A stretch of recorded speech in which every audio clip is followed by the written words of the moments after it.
Does the current treatment of England's black players reflect their racist colonial legacy? With 8 players from migrant backgrounds, England has one of the most diverse teams at the World Cup, and many of these players have Jamaican backgrounds, with the likes of Raheem Sterling, Ashley Young, Kyle Walker and Danny Rose. But the criticisms they face in the British media reflect a wider discussion on their Britishness. Jamaica, which had been an English colony since 1655, suffered greatly under colonial occupation and subjugation, and was one of the major slave markets.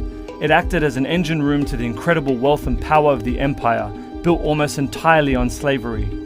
After World War II, England invited people from the Caribbean, including from Jamaica, to help rebuild the country, and they were given jobs in the public sector.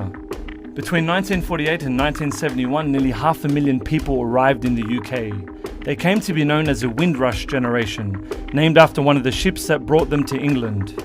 At the time, people living in the former or current British colonies were considered British citizens, and in 1971 the Immigration Office gave these migrants the right to stay in the UK.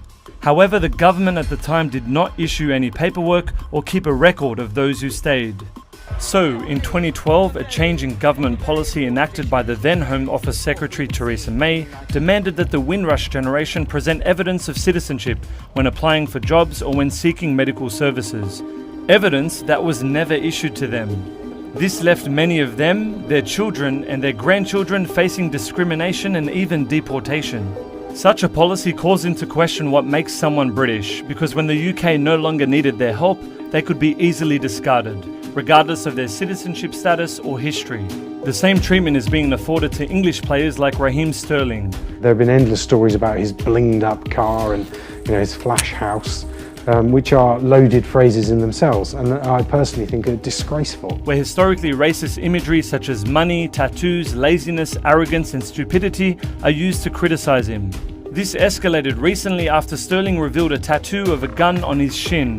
Although he explained the symbolic connection to his gunned-down father, it did not stop calls for him to be dropped. This, of course, largely in contrast to the treatment of many white English players past and present. For example, John Terry was accused of racism on the field, but still captained the English team in the Euros. This hypocritical media coverage reflects something bigger. The implication is that Sterling and any such player are not English enough. A sentiment that brings us back to the Windrush generation, where people were literally asked to prove their Britishness. So, is England just keeping with the colonial legacy in Jamaica, where it used black bodies for whatever benefit it can, then discarded them?